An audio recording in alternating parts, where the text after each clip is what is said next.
C'est rétro-futur. On a les squelettes des géants. Les géants, par exemple, en 1964, grotte d'Algetka, en Géorgie. Des archéologues auraient mis au jour des squelettes d'hommes mesurant plus de 3 mètres. On a d'autres images, comme ici, squelette humain, un mystère. On voit un squelette qui a comme un collier, un bracelet autour du bras et une hanche en métal. Ici, c'est un ensemble de squelettes qui sont alignés dans un cercle. On a comme un couteau et une profondeur d'une trentaine de centimètres. C'est des squelettes datant du pré-classique mésoaméricain. Celui-là, il est bon. Un squelette. C'est un tombeau d'un géant de 2 mètres, vieux de plus de 1500 ans. On a les différentes tailles, suivant à peu près les époques. Et le dernier, c'est nous qui sommes petits. Et il y a eu différentes époques avec différentes tailles. Ça, c'est l'histoire. On donne une histoire, on défend une histoire. Cette histoire, pour moi, me semble plausible. Il y a eu des moments où on a pu avoir différentes tailles. Et au fur et à mesure que le nombre sur la population de monde augmente, au fur et à mesure, l'humain devient plus petit pour pouvoir réguler avec la nature et pour qu'il y ait de la place pour tout le monde. On a 3 personnes qui observent un squelette géant et puis la vraie version, on n'a que le squelette et pas les 3 personnages. Squelette d'un géant trouvé en Arabie. On dirait qu'il a un peu de cheveux, il est dégarni, mais un peu de cheveux sur les côtés derrière.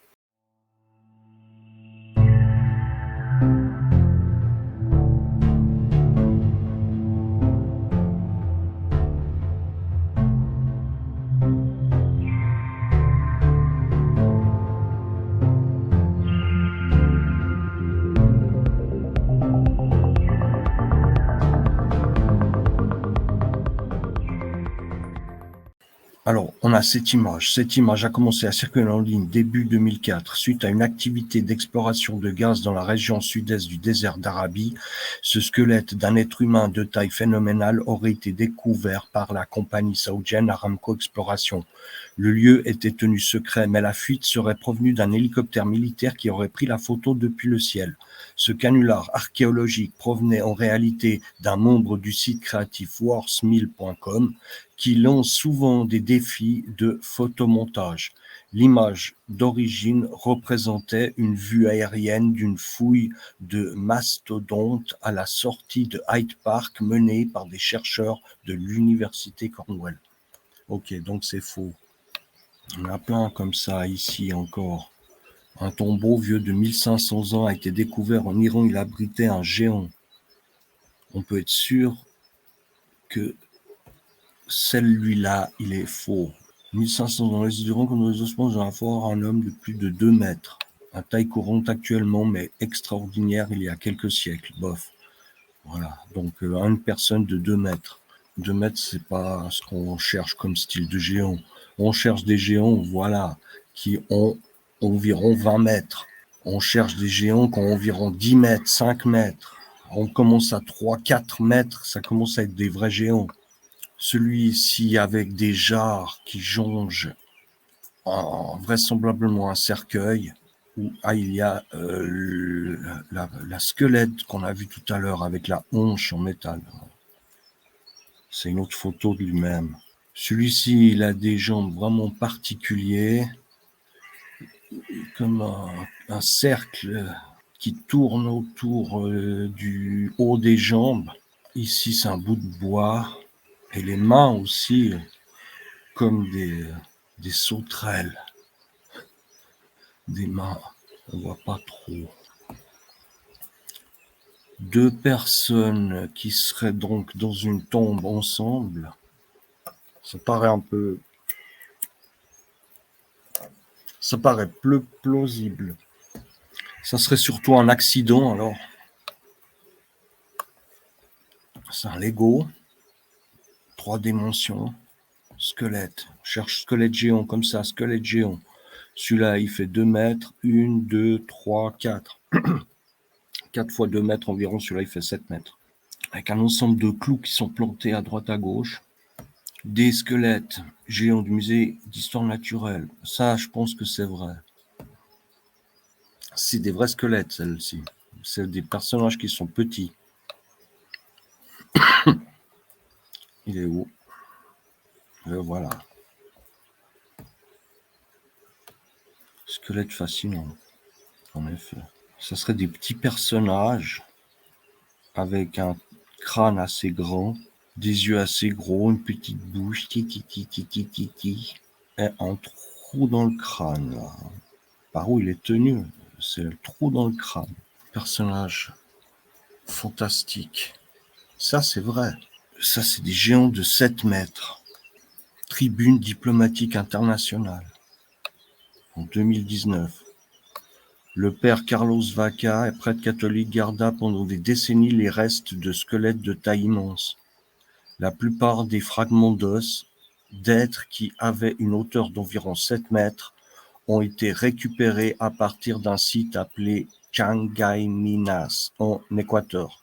Curieusement, Chiangay Minas, traduit, signifie cimetière des dieux. Alors évidemment, ces squelettes, c'est pas des dieux. Il y a d'innombrables histoires de découvertes incroyables qui ont été faites autour de la planète. Curieusement, l'Équateur abrite de nombreuses découvertes étranges. L'une des découvertes récentes les plus populaires est la soi-disant ville perdue du géant qui a été trouvée par un groupe d'explorateurs dans la jungle équatorienne. En plus de la ville mystérieuse, dans le passé, les gens ont trouvé des squelettes d'immense taille dans différentes parties de l'Équateur. Dans le sud de l'Équateur, près de la frontière avec le Pérou, les gens ont trouvé toutes sortes de choses étranges. Selon les rapports, les experts ont récupéré les os et les squelettes qui sont semblables aux humains, mais beaucoup plus grands dans la taille. Beaucoup de ces squelettes et ossements étaient cachés au public dans des collections privées partout dans le monde. L'un des plus célèbres gardiens de squelettes géants serait le père Carlos Miguel Vaca, qui a gardé jusqu'à sa mort en 1999 plusieurs os et fragments provenant d'un site appelé Chiangay Minas en Équateur. Curieusement, Chiangay Minas traduit signifie cimetière des dieux. Le père Carlos Miguel Vangal Alvadero est né le 25 août 1912 à Loja en Équateur. Il était le prêtre de la paroisse de Chiangay Mina dans la province de Gonzanama, Loja en Équateur. La collection comprenait des os de géants de 7 mètres de hauteur supposés qui habitaient l'Équateur et d'autres parties de l'Amérique il y a des milliers d'années. La collection était également composée d'ustensiles étranges, de minéraux et de composés de propriétés étranges qui, selon de nombreux auteurs, expliqueraient de nombreux mystères archéologiques qui n'ont pas encore été déchiffrés. La collection est également composée d'ustensiles étranges. Certains des fragments d'os ont été censément envoyés à l'Institut Smithsonian pour une analyse plus approfondie. Des reportages sur les squelettes et leur localisation ont été diffusés sur un programme télévisé en Équateur dirigé par le célèbre réalisateur Alonso Espinosa de los Monteros. Tout le monde était au courant. Après la mort du père Vaca, curieusement comme cela s'est passé avec le musée du père Crespi, son contenu fut pillé. Veuillez noter que les images du géant debout sont la reconstruction des fragments qui ont été retrouvés en Équateur dans les années 60 et qui peuvent être visités dans le Jungfrau Park à Interlaken, dans le canton de Berne en Suisse. C'est ce squelette-là.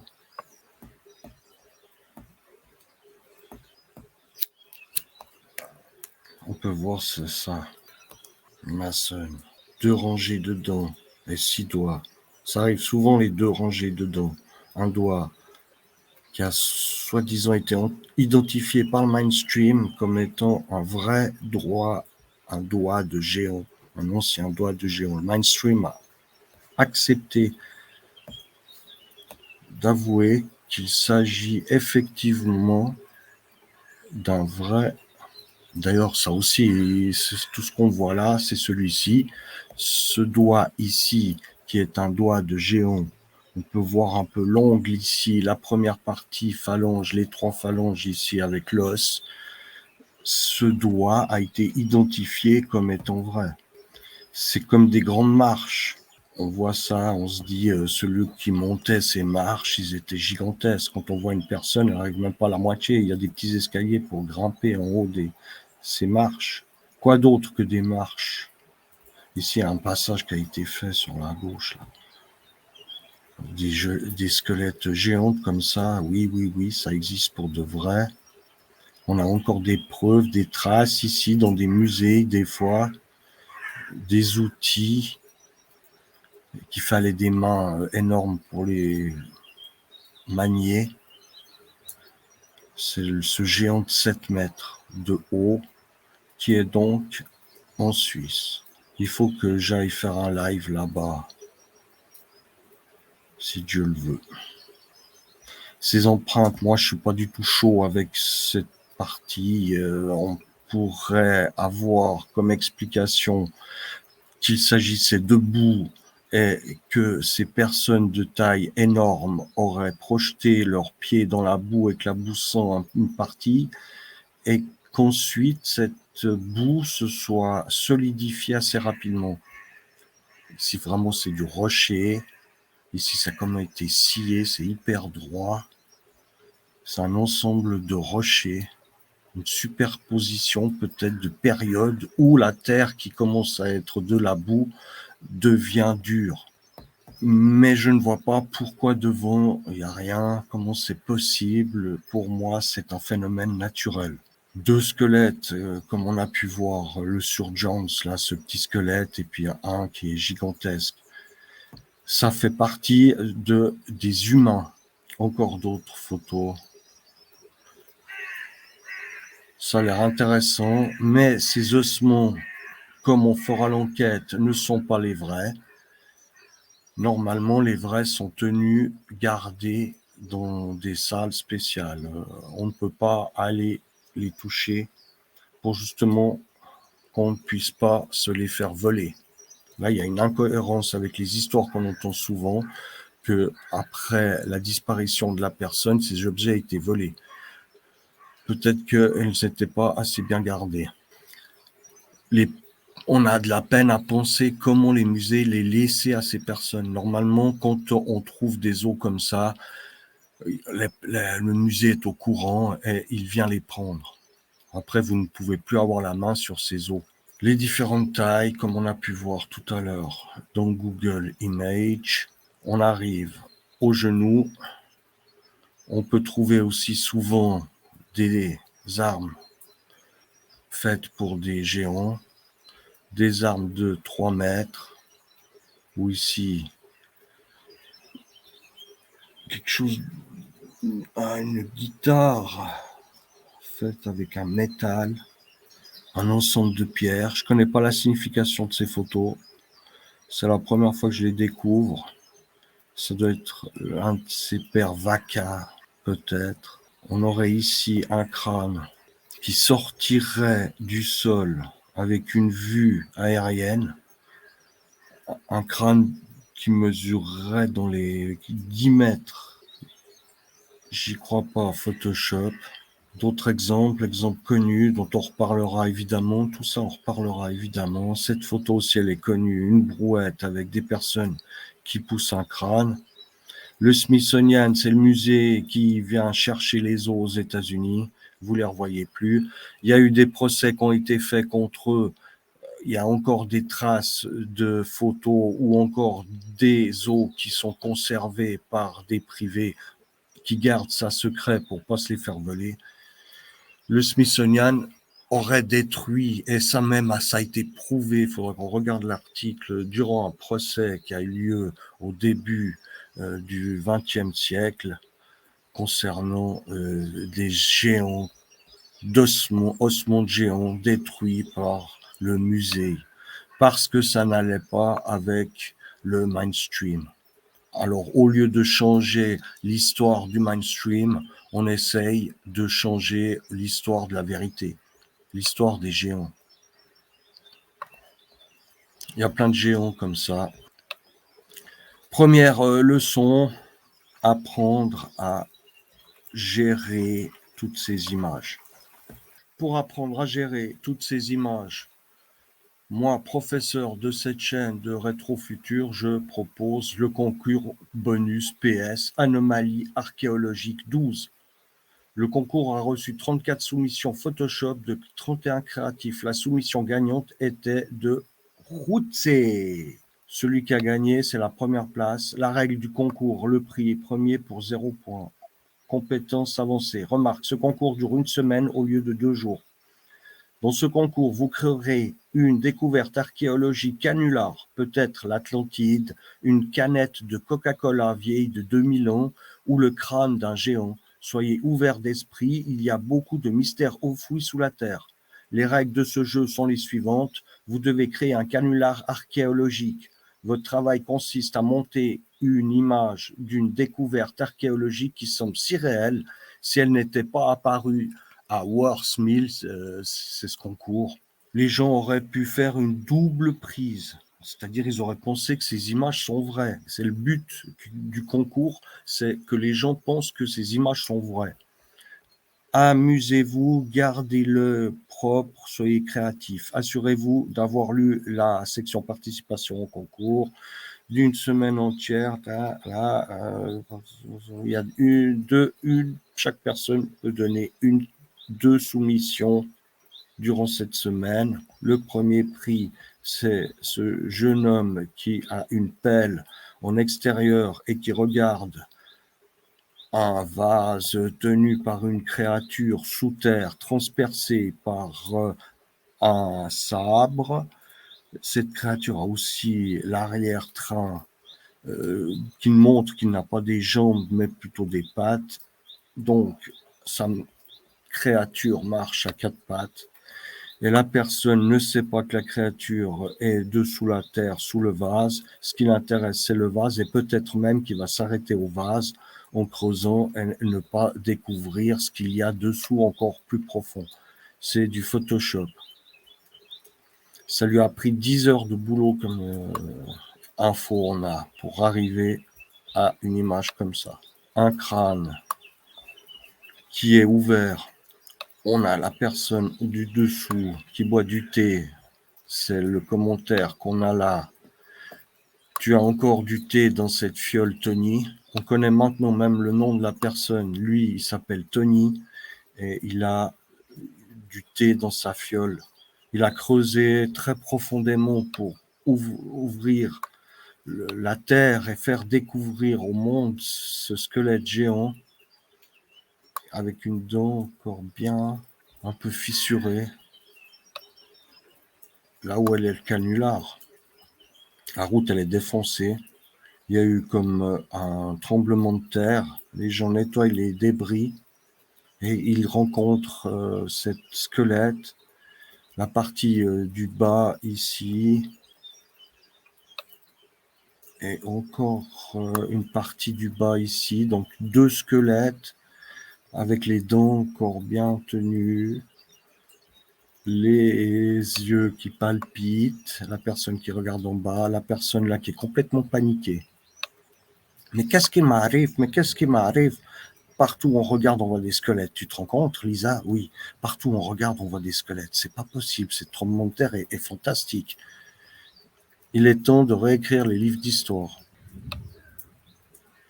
Sur les foulées jetons. Après 3000 ans, on retrouve et ouvre le sarcophage d'un grand pharaon. Son échantillonnage un peu trop moderne. C'est l'habit avec Adidas. Vue impossible. On lui met un masque pour qu'il puisse voir. En position de momie et des décorations égyptiennes, comme ici avec ce faucon. Super photo, j'aime bien le rendu. Ça a creusé au moins facilement, ouais, 2 mètres, ouverture dans le côté, une dent, ça mesure une main, c'est du Photoshop. Tout ce qu'on voit là, c'est du Photoshop.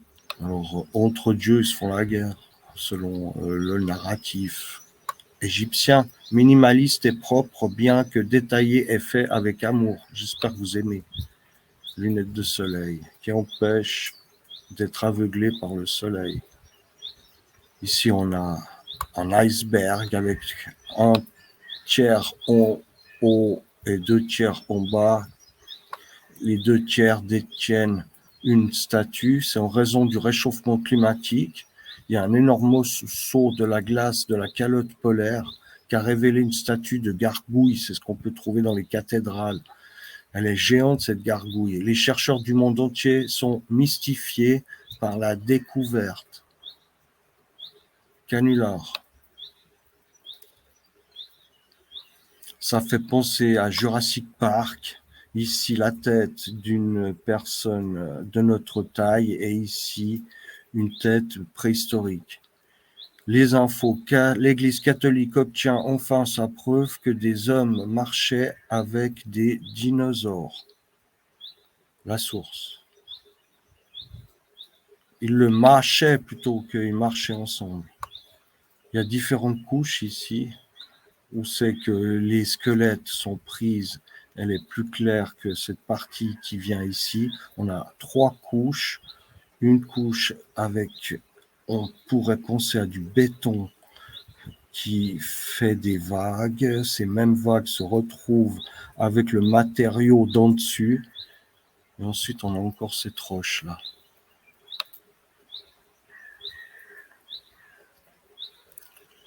Ici, on a une personne qui a creusé et qui a découvert du bois qui est devenu d'une teinture brune. C'est lors d'une fouille récente sur les pentes du mont Ararat. Quelque chose a été découvert qui ne peut être qu'un très grand navire. 2000 mètres, 2 kilomètres le navire, au-dessus du niveau de la mer. Les restes ont été datés d'environ 4000 ans et les scientifiques n'excluront pas l'option qu'il s'agit en fait de l'arche de Noé. C'est ce que dit le commentaire qui est fictif. On voit accrochés sur la coque comme des poissons, un ensemble de crustacés ici, un poisson. Le trucage ici, il est mal fait. On voit tout de suite que la personne, elle a été photoshopée. Et lui, il est rigolo avec un t-shirt de je ne sais quoi. Et dessous, on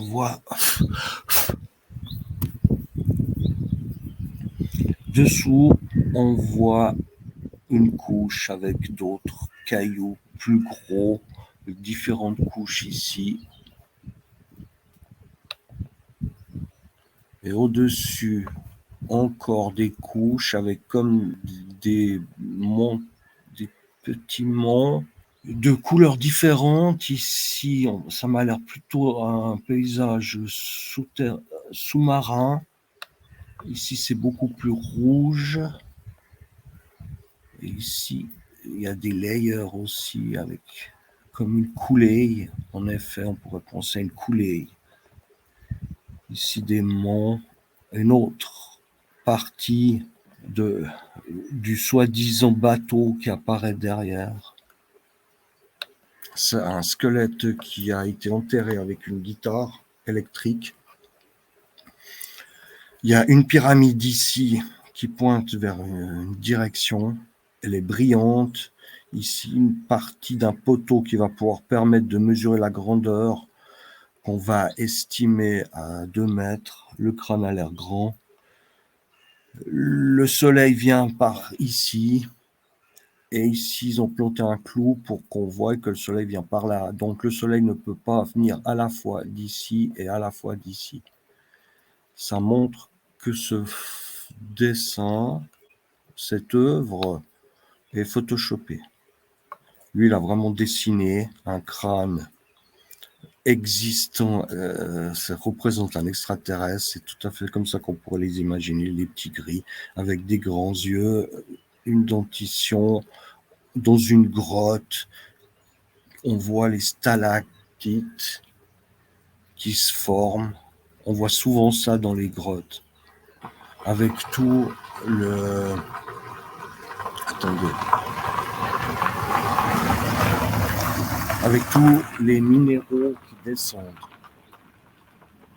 Ça, c'est un gorille qui est pris à l'intérieur du Cervin, peut-être. Les nuages se sont dissipés pendant un court instant, révélant une découverte sensationnelle aux grimpeurs, la preuve archéologique de l'abominable bonhomme de neige dans le sillage du réchauffement climatique. À cause du CO2, pour le mainstream, le gorille que l'on peut admirer ici a été découvert par cet alpiniste. Des cigarettes qui crament, ça serait des poteaux d'un style gréco-romain et puis une corde pour se pendre où il y a un zippo et une tête de skull, une tête avec un personnage de feu qui vient par ici. Tête de mort. Temple contre la fumée, des mains souterraines de géants, avec un bois de la même couleur. Photoshop, c'est du fake. Ça aussi, c'est du fake. Dans une montagne, on peut retrouver encastré une tête d'un géant. Je me suis beaucoup amusé à le faire et je suis assez content du résultat. C'est celui qui a réalisé l'œuvre, même s'il reste encore du travail à faire. Les feuilles ont commencé à pousser. La cage thoracique est là. Il est à côté d'une grotte. Photoshop. Ça aussi Photoshop. Une tête de géant prise dans un iceberg. On ne peut pas y croire. Avec la fonte des glaces, des choses étranges apparaissent. Pourtant,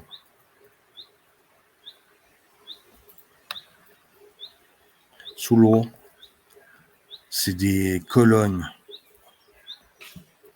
de style gréco-romain, comme on a l'habitude de voir dans la Tartarie, gigantesques, qui font 4 mètres environ de long pour une colonne, donc de diamètre pour la colonne. Sous l'eau, derrière un grillage avec des plots de béton qui empêchent que le grillage s'enlève, qui empêche les personnes de le toucher. Certainement, il est fait d'or. On vient protéger le lieu. Photoshop. Encore du Photoshop. Un os géant. 3 archéologues qui découvrent. Il y aurait plein de photos qui suivraient. On ne va pas se satisfaire d'une seule photo. On va demander un ensemble de photos sous tous les angles avec justement des centimètres, des règles pour qu'on puisse comparer les grandeurs. C'est Astro, le grand robot.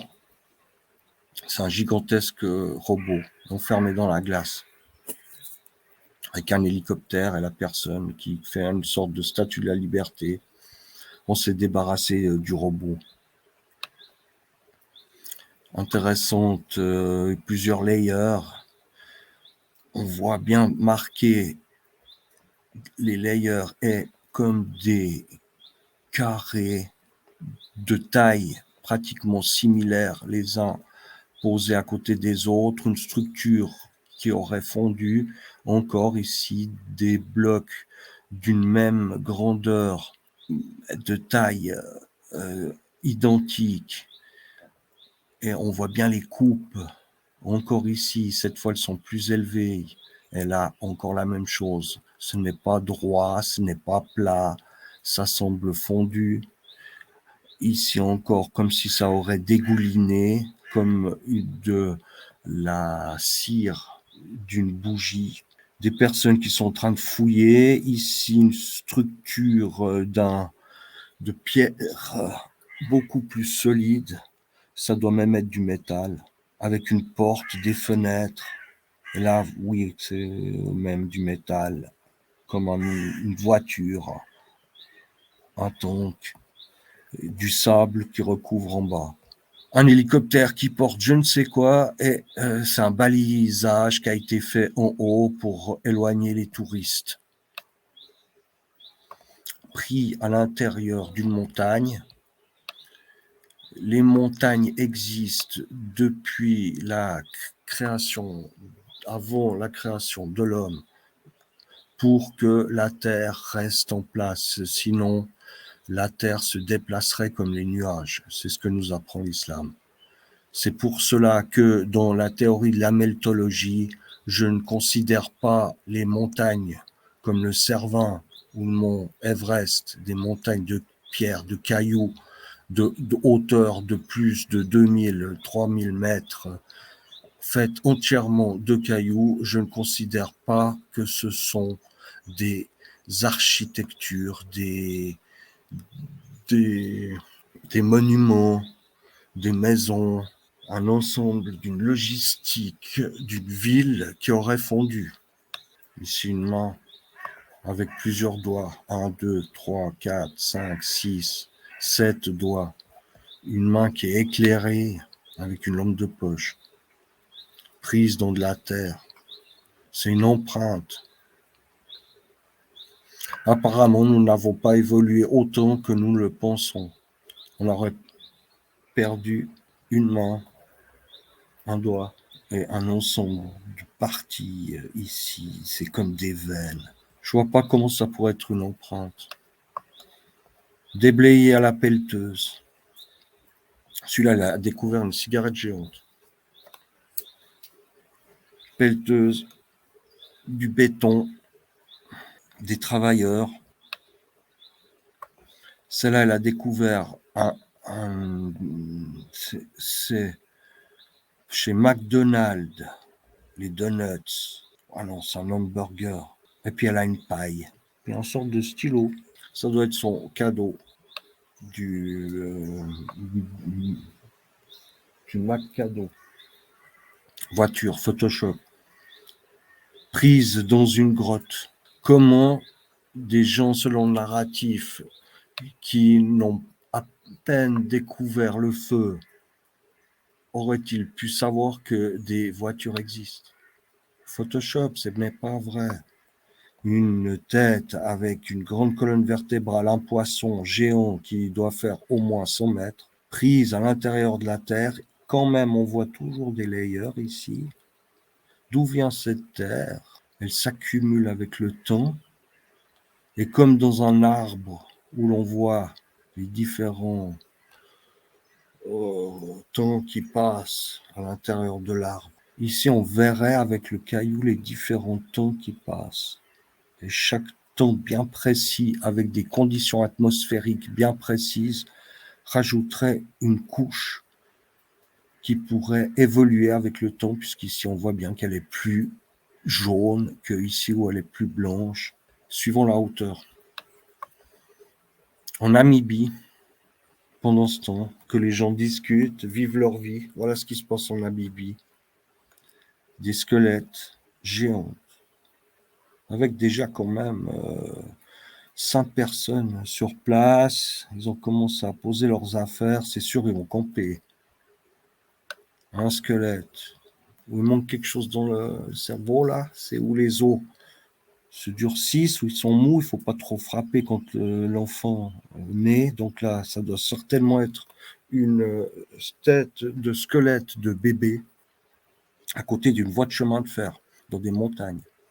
Personne n'a remarqué depuis les 50 ans que le train passe sur cette voie de chemin de fer que juste en dessus, il y avait un squelette géant de bébé. Celui-là, c'est l'univers de Lilliput où il a pu trouver une église, toute petite église. D'ailleurs, il marche un peu à droite, à gauche du parc de l'église, dans une prière à l'intérieur de la roche. Une petite église, donc c'est des personnes qui sont de petite taille, qui mesurent environ à peine, même pas une main, des personnes de 5-6 centimètres. Ça, c'est un extraterrestre. Photoshop, on y va, on y va, on y va. Bam, c'est Sparta. Un casque de guerrier, des pièces de monnaie pliées. Je vois pas ce que c'est. Un téléphone, un enfoui sous la terre. Et pour pas qu'on l'abîme, on utilise un pinceau. Et Petra, avec une voiture de PT, non, Belvédère. Quand même, elle est défoncée, cette voiture, semble-t-il. Elle est de la même couleur. Elle est posée juste au-dessus une quantité de layers. Et ici, à la façade d'un des grands monuments de chez la ville de Petra. Voilà, c'est comme ça que ça se termine. On a vu qu'on peut faire à peu près n'importe quoi avec Photoshop, qu'il faut pas se laisser avoir. Les géants existent, nous avons des preuves et ce ne sont pas des images photoshopées. Il faut faire des expertises longues, il faut voir les ossements réels, il faut connaître les gens et ces personnes sont sur Internet, j'en ai découvert plusieurs. On va faire avec beaucoup de leurs preuves. Ce sont leurs métiers. Ils écrivent des livres pour ça, où ils réalisent des films même pour les chaînes comme History Channel. Même les mainstream s'intéressent aux géants. C'est aussi un phénomène qu'on va se rendre compte, qu'il y a un retour en arrière par rapport à il y a 120 ans, où à présent le mainstream a envie de réintégrer les géants dans son narratif. On verra ça à plusieurs reprises dans les prochains épisodes. Je pense que cette fois-ci, j'ai tout dit. Ciao, bye bye.